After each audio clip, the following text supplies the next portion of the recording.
Infinite Jest, Part 24, by David Foster Wallace. Page 219. 7 November, year of the Depend adult undergarment. You can be at certain parties and not really be there. You can hear how certain parties have their own implied ends embedded in the choreography of the party itself. One of the saddest times Joël Van Dyne ever feels anywhere is that invisible pivot where a party ends, even a bad party. That moment of unspoken accord where everyone starts collecting his lighter and date, jacket or great coat, his one last beer hanging from the plastic rind's 5 rings, says perfunctory things to the hostess in a way that acknowledges their perfunctoriness without seeming insincere, and leaves, usually shutting the door. When everybody's voices recede down the hall, when the hostess turns back in from the closed door and sees the litter and the expanding white V of utter silence in the party's wake.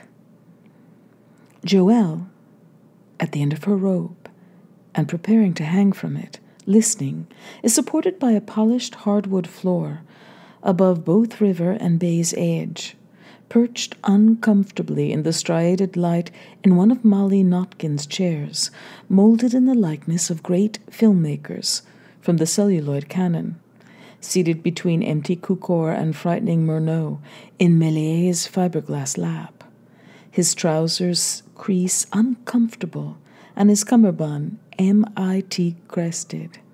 The lurid chair's directors are larger than life.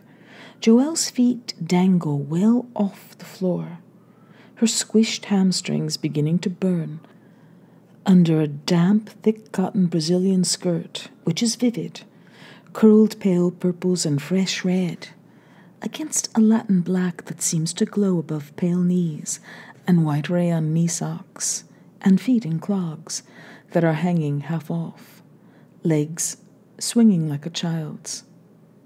Always feeling like a child in Molly's chairs, conspicuously perched in the eye of a bad party's somewhat forced-feeling storm of wit and good cheer, sitting by herself under what used to be her window, the daughter of a low-pH chemist and homemaker from western Kentucky. A lot of fun to be with normally, if you can get over the disconcerting veil. Among pernicious myths is the one where people always get very upbeat and generous and other-directed right before they eliminate their own map for keeps.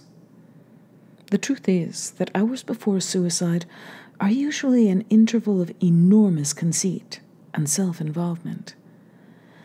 There are decorative bars, slender and of black iron, that pigeon droppings have made piebald over the west windows to this third-floor cooperative apartment on the East Cambridge fringes of the Back Bay, where near Professor Norkin is holding a party to celebrate passing her orals in film and film cartridge theory, the doctoral program where Joël, before her retreat into broadcast sound, had met her.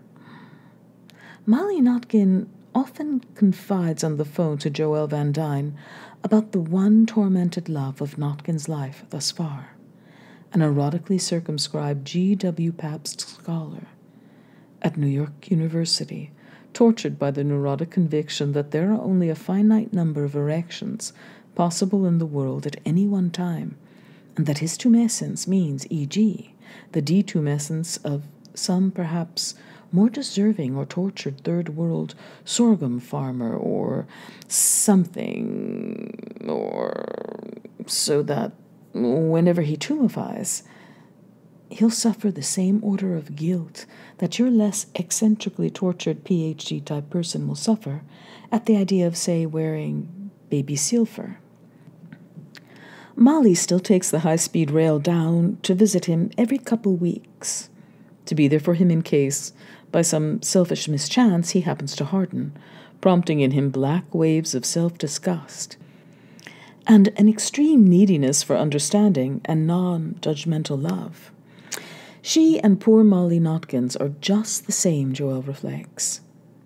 Seated alone, watching doctoral candidates taste wine, sisters, sororal twins, with her fear of direct light, Notkin, and the disguises and whiskers are simply veiled veils. How many sub-Rosa twins are there out there, really? What if heredity, instead of linear, is branching? What if it's not arousal that's so finitely circumscribed? What if, in fact, there were ever only like two really distinct individual people walking around back there in history's mist?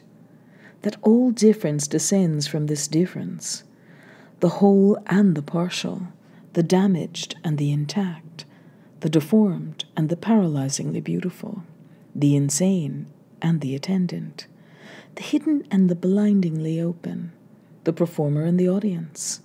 No Zen type 1, always rather 2, one upside down in a convex lens. Joelle is thinking about what she has in her purse.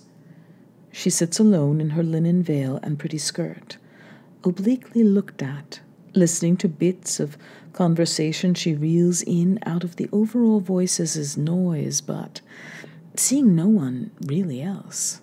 The absolute end of her life and beauty running in a kind of stuttered old hand 16mm before her eyes, projected against the white screen on her side, for once, from Uncle Bud, and twirling to Oren and Jim and YYY, and all the way up to today's wet walk here from the Red Line's downtown stop.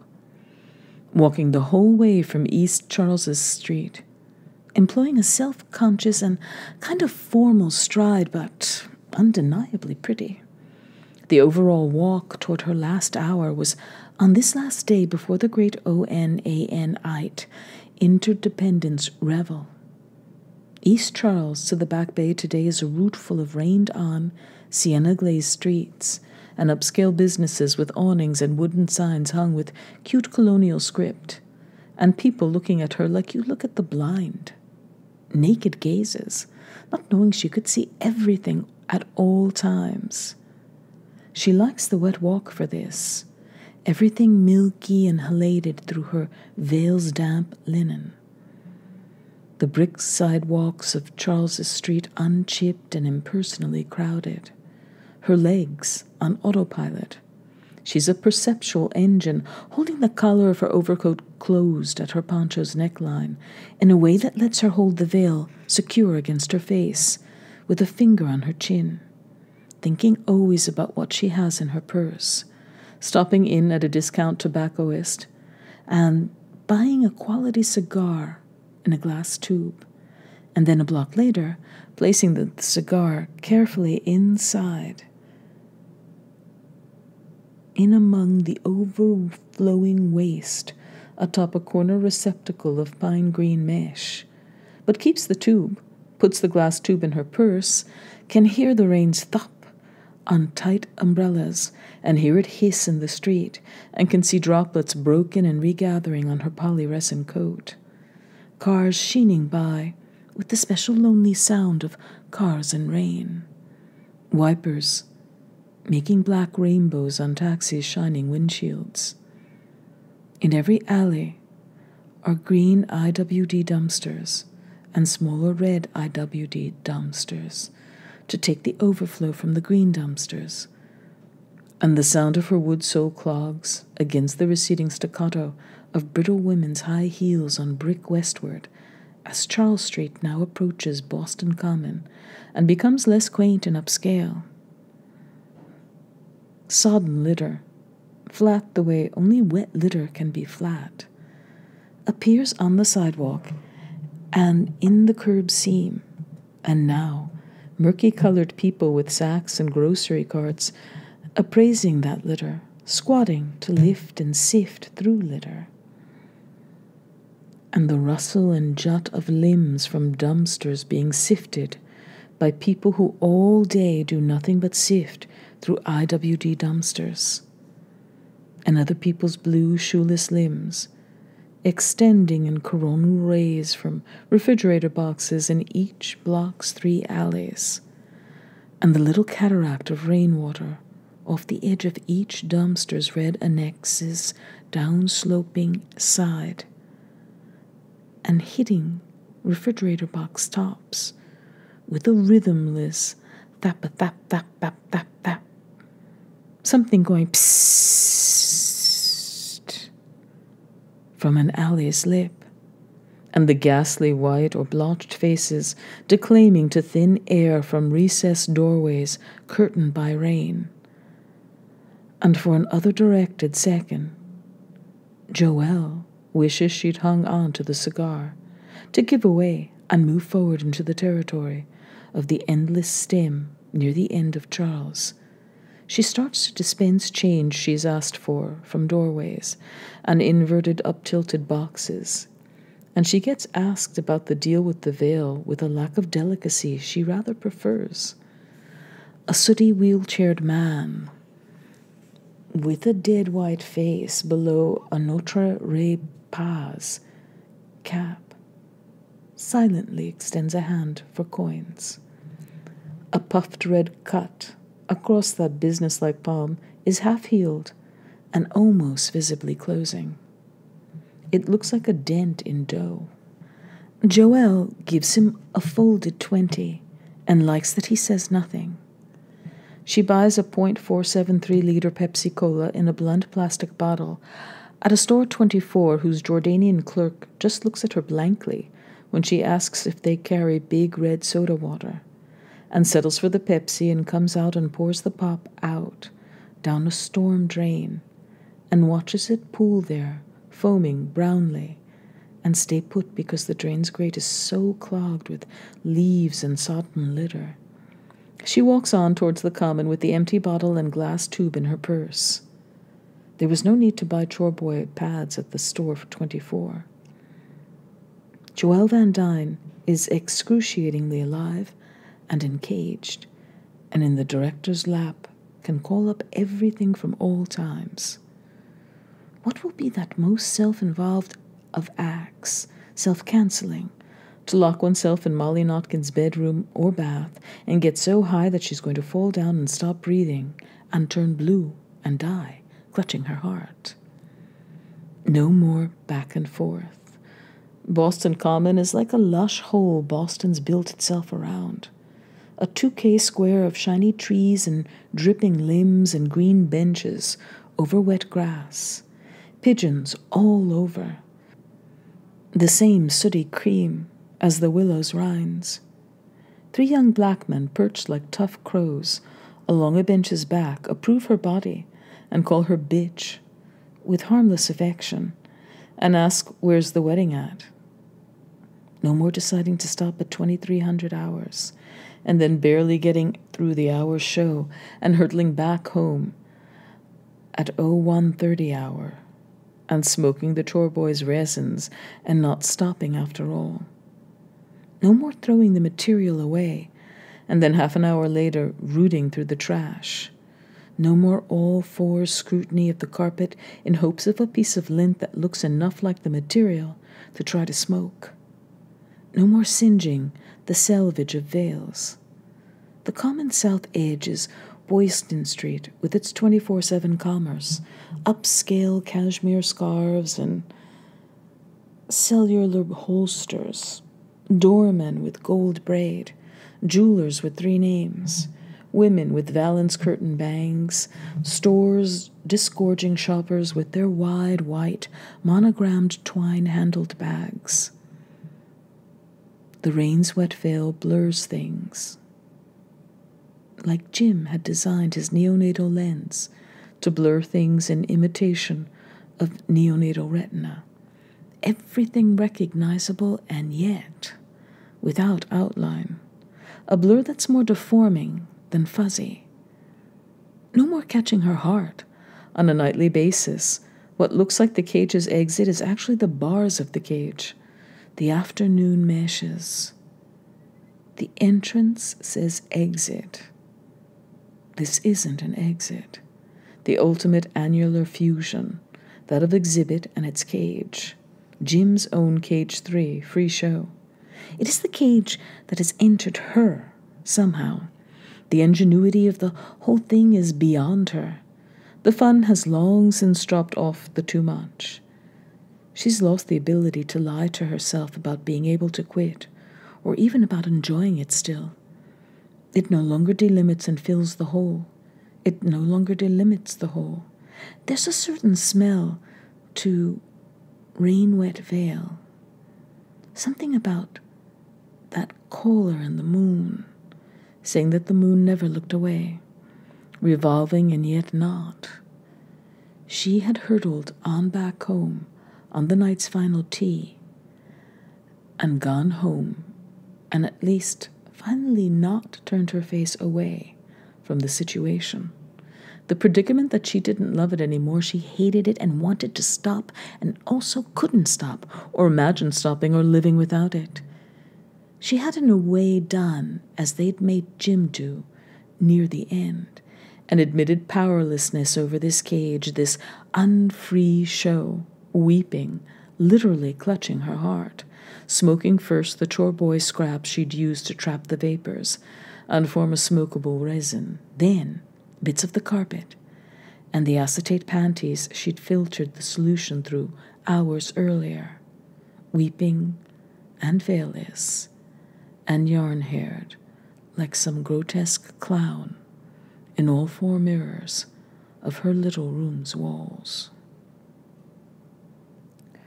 Chronology of Organization of North American Nations Revenue Enhancing Subsidized Time Trademark by year.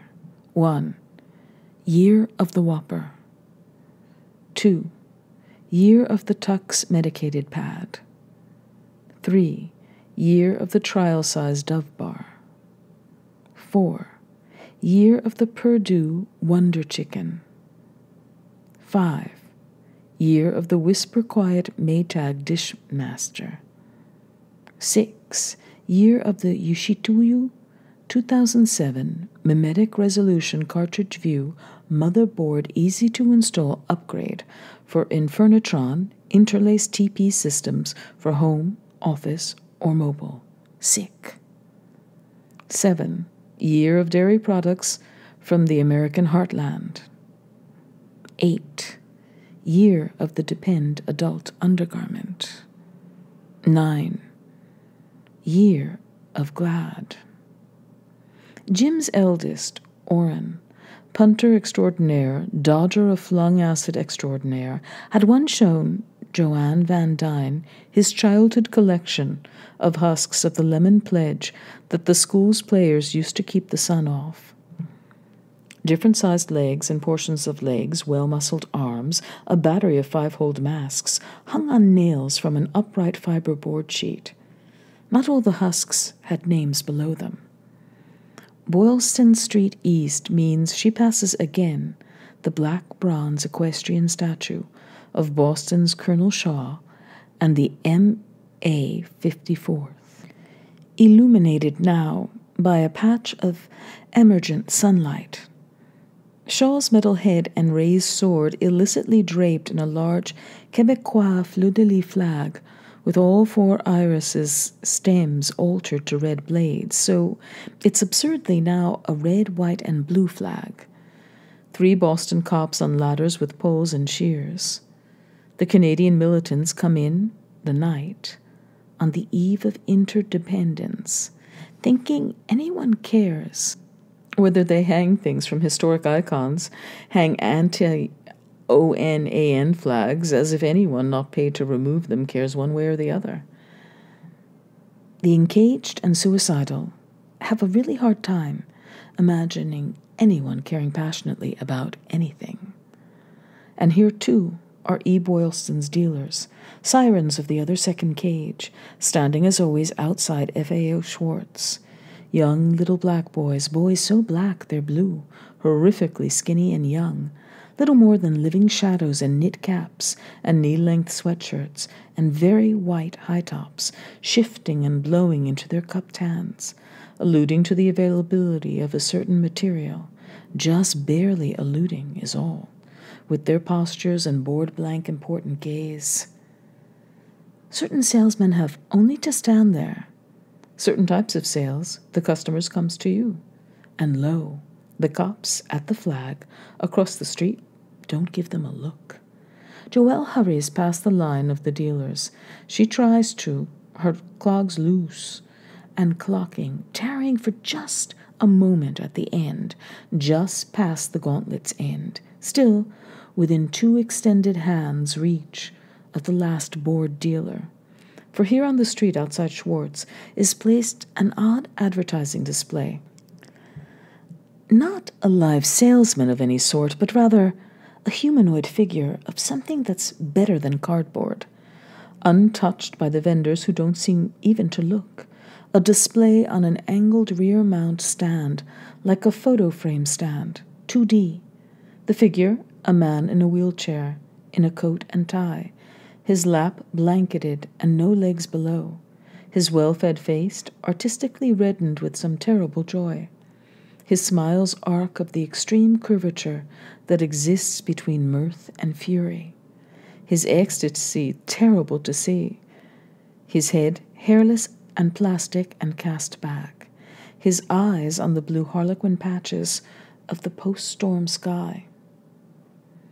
Looking straight up, or having a seizure or ecstatic, his arms also up and out in a gesture of submission or triumph or thanks. His oddly thick right hand, the receptacle for the black spine of the case of some new film cartridge, being advertised for distribution.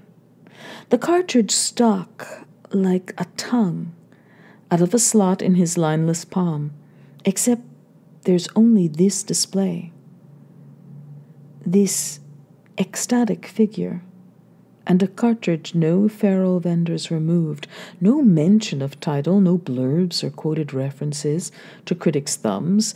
The case's spine itself, bare, black, slightly pebbled, generic plastic, conspicuously unlabeled. 2 Oriental women shopping bags catch and make her raincoat billow slightly as Joelle stands there briefly, feeling the line's dealers looking at her, assessing. And then someone calls something to one of the cops halfway up the statue, using his first name, which echoes slightly and breaks the spell. The little black boys look away. None of the passers-by seem to notice the display she stands before reflecting. It's some kind of anti-ad, to direct attention at what is not said. Led up to an inevitability you deny, not new, but an expensive and affecting display. The film cartridge itself would be a blank too, or the case empty, worthless, because it really can be removed all the way from the slot in the figure's hand. Joelle removes it and looks at it and puts it back. She had her last fling with film cartridges. Jim had used her several times. Jim, at the end, had filmed her at prodigious and multi-lensed length and refused to share what he made of it, and died without a note. Her mental name for the man had been Infinite Jim. The displayed cartridge shoves home with a click.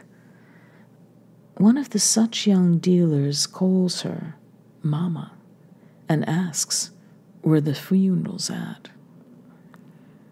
For a while, after the acid, after first Orrin left, and then Jim came and made her sit through that filmed apology scene, and then vanished, and then came back, but only 4 years, 7 months, 6 days past, to leave for a while. After taking the veil, for a while she liked to get really high and clean. Joelle did. Scrub sinks until they were mint white. Dust the ceilings without using any kind of ladder. Vacuum like a fiend and put in a fresh vacuum bag after each room. Imitate the wife and mother they both declined to shoot. Use Incandenza's toothbrush on tiles grout. In places along Boylston, cars are triple parked. People's wipers are on that setting that Joelle, who does not drive, imagines to read occasional on the controls. Her own personal daddy's old car had wipers controls on the turn signal stalk by the wheel. Available yellow cabs pass, hissing in the streets. Over half the passing cabs out here in the rain are advertising themselves as available, purple numbers lit below taxi. As she remembers, things Jim was, besides a great filmic mind and her true heart's friend, the world's best hailer of cabs. Known to have less hailed than conjured cabs in spots where Boston cabs, by all that's right, just aren't. A hailer of Boston cabs in places like Veedersburg, Indiana, and Powell, Wyoming. Something in the authority of the lifted arm's height, the oncoming taxi undergoing a sort of parallax as it bore down over tumbleweed streets, appearing under Incandenza's upraised palm, as if awaiting benediction. He was a tall and physically slow-moving man with a great love of taxis, and they loved him back. Never again a cab in 4+ years after that, and so Joelle Van Dyne, a.k.a. Madam P., surrendered, suicidal, eschews tumbrel or hack. Her solid clogs, sounding formal on the smooth cement, down Boylston sidewalk, past fine stores revolving doors southwest, towards serious brown stone terrain, open coats swirling over poncho, and hanging rain breaking into stutters and drips. After she had smoked homemade freebase cocaine this a.m. for the last time, and then fired up the chore boys and good panties she'd used as a last filter, and choked on burnt acetate when she shredded and smoked them, and had wept and imprecated at the mirrors and thrown away her paraphernalia again for the final time, when an hour later she walked, not formally to her tea stop, under a parliament of gathering storm clouds and faint, sticky bits of autumn thunder, to ride to Upper Brighton and find Lady Delphina, get real weight from Lady Delphina, so hard to just cut it off in mid-binge on a Saturday, unless you just passed out, to tell ID when she'd said goodbye, and it was the last time it had been really the penultimate time, but this was the last time. This was goodbye for real. And get serious weight from Lady Delphina. Pay her twice the 8-gram rate as a generous farewell, as she walked without much formality to her tea stop and stood on the platform, each time mistaking little mutters of thunder for the approach of the train, wanting more of it so badly. She could feel her brain heaving around in its skull. Then a pleasant and gentle-faced older black man, in raincoat and hat, with a little flat black feather in the band, and the sort of black frame stylus spectacles pleasant older black men wear, with the weary but dignified mild comportment of the older black, waiting alone with her on the chill, dim Davis Square subway platform. This man had folded his herald neatly lengthwise, and had it under the same arm he tipped his hat with, and said to excuse him if this was an intrusion, he said, but he'd had occasion to see one or two of these linen veils before, around like what she wore, and was interested and rendered curious. He pronounced all 4 syllables of interested, which Joelle from Kentucky enjoyed. If he might be so bold, he said, tipping his hat. Joelle had engaged with him completely, which was extremely rare, even off the air. She rather welcomed the chance to think about anything else at all, with the train surely never pulling in. She reflected that the anecdote had gotten about, but not the incident's legacy.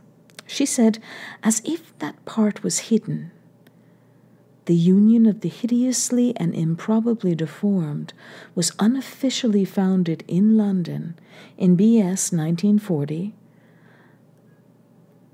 in London, UK, by the cross-eyed, palate-clefted, and wildly carbuncular wife of a junior member of the House of Commons, a lady whom Sir Winston Churchill, p.m. UK, having had several glasses of port plus a toddy at the reception for an American Lend-Lease administrator, had addressed in a fashion wholly inappropriate to social intercourse between civilized gentlemen and ladies. Unwittingly, all but the authoring of the union designed to afford the scopophobic empathic fellowship and the genesis of sturdy inner resources through shame-free and unconstrained concealment, W. Churchill, when the lady, no person's doormat, informed him with prim asperity that he appeared to be woefully inebriated, made the anecdotally famous reply that while yes, yea, verily, he was indeed inebriated, he would, the following a.m., be once again sober, while she, dear lady, would tomorrow still be hideously and improbably deformed. Churchill, doubtless under weighty emotional pressures during this period in history, had then proceeded to extinguish his cigar in the lady's sherry and place a fingerbowl napkin delicately over the ruined features of her flaming visage. The laminated non-photo UHID membership card Joel showed the interested old black gentleman related all this data and more in a point size so tiny the card looked somehow both blank and defaced.